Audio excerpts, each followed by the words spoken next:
जय श्री हरि। राधे राधे। मित्रों, वैकुंठ धाम से जुड़े कई सवाल हमारे मन में उठते हैं, जैसे कि वैकुंठ धाम कहाँ है, कैसा है, कितना बड़ा है, कहाँ स्थित है यह परम स्थान। मित्रों, आज हम इन सभी सवालों का जवाब इस वीडियो में देने वाले हैं। वैकुंठ का शाब्दिक अर्थ है जहाँ कुंठा न हो। कुंठा यानी निष्क्रियता, अकर्मण्यता, निराशा, हताशा, आलस्य और दरिद्रता।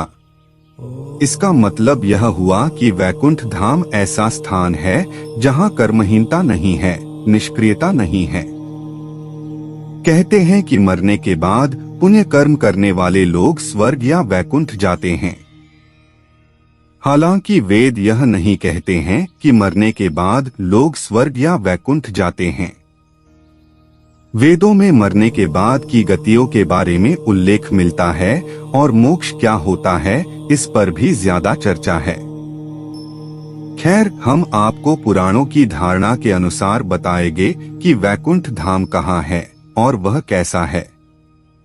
सूर्य और चंद्रमा की किरणें समुंदर, नदी और पर्वतों सहित जितने भाग में प्रकाशित करती है, उतने भाग को पृथ्वी कहते हैं। पुराणों के अनुसार वैकुंठ का स्थान ध्रुव तारे की ओर है। ध्रुव तारे को पोल स्टार भी कहा जाता है, क्योंकि पृथ्वी के हर स्थान से यह तारा उत्तर दिशा में ही दिखाई देता है।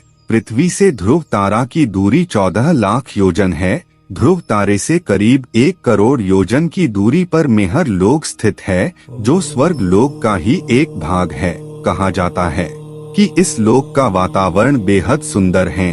यहाँ एक कल तक जीवित रहने वाले महापुरुष निवास करते हैं। मेहर लोक से 2 करोड़ योजन की दूरी पर जनलोक है, जहाँ ऐसे लोगों की आत्माएं जाती हैं, जो बिना किसी स्वार्थ के दूसरों की मदद करते रहते हैं। वही शुद्ध अंतःकरण वाले ब्रह्मा कुमार और सनंदन आदि महात्मा रहते हैं। जनलोक से आगे चौगुनी विस्तार वाला तपोलोक स्थित है। यही वह स्थान है जहाँ सभी देवता निवास करते हैं। यहाँ जाने वाली आत्माएं देवताओं के केवल दर्शन ही नहीं, बल्कि उनसे बात भी कर सकती हैं। इसके बाद तपोलोक से 12 करोड़ योजन दूर है सत्यलोक, जहाँ परम पिता ब्रह्मा जी और माता सरस्वती रहते हैं, तथा जहाँ सिद्ध मुनि जन भी निवास करते हैं। यहाँ आने वाली आत्माएं जन्म व मृत्यु के काल चक्र से मुक्त हो जाती हैं। इसके अतिरिक्त सत्यलोक से 2 करोड़ 62 लाख योजन की दूरी पर बैकुंठ लोक है, जहाँ शिशुमार चक्र के आश्रय में साक्षात भगवान नारायण और माता लक्ष्मी निवास करते हैं। वे शिशुमार चक्र के हृदय देश में स्थित ही संपूर्ण भूतों के आदि बालक तथा सनातन प्रभु है, तथा बैकुंठ तक जाने को ही मोक्ष कहा जाता है। इसीलिए लगभग हर मनुष्य का अंतिम लक्ष्य मोक्ष को ही प्राप्त करना होता है, और यही अंतिम सत्य भी है।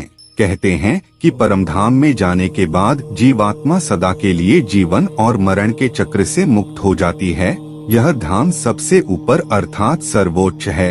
यहाँ निरंतर अक्षय सुख की अनुभूति होती रहती है। यह धाम स्वयं प्रकाशित है। यहाँ न सुख है और न दुख, यहाँ बस परम आनंद ही है। वैकुंठ लोक की स्थिति 3 जगह बताई गई है, धरती पर, समुद्र में और स्वर्ग के ऊपर। वैकुंठ को विष्णु लोक और बैकुंठ सागर भी कहते हैं। भगवान श्री कृष्ण के बाद इसे गोलोक भी कहने लगे, क्योंकि श्री कृष्ण और विष्णु एक ही हैं। इसीलिए श्री कृष्ण के निवास स्थान को भी बैकुंठ कहा जाता है। धरती पर भगवान श्री नारायण के 4 धाम बतलाए गए हैं। बद्रीनाथ, जगन्नाथ, द्वारिकापुरी और रामेश्वरम को भी बैकुंठ धाम कहा जाता है। चारों धामों में सर्वश्रेष्ठ हिंदुओं का सबसे पावन तीर्थ बद्रीनाथ धाम है। नर और नारायण पर्वत श्रृंखलाओं से घिरा अलकनंदा नदी के बाएं तट पर नीलकंठ पर्वत श्रृंखला की पृष्ठभूमि पर स्थित है। भारत के उत्तर में स्थित यह मंदिर भगवान विष्णु का दरबार माना जाता है।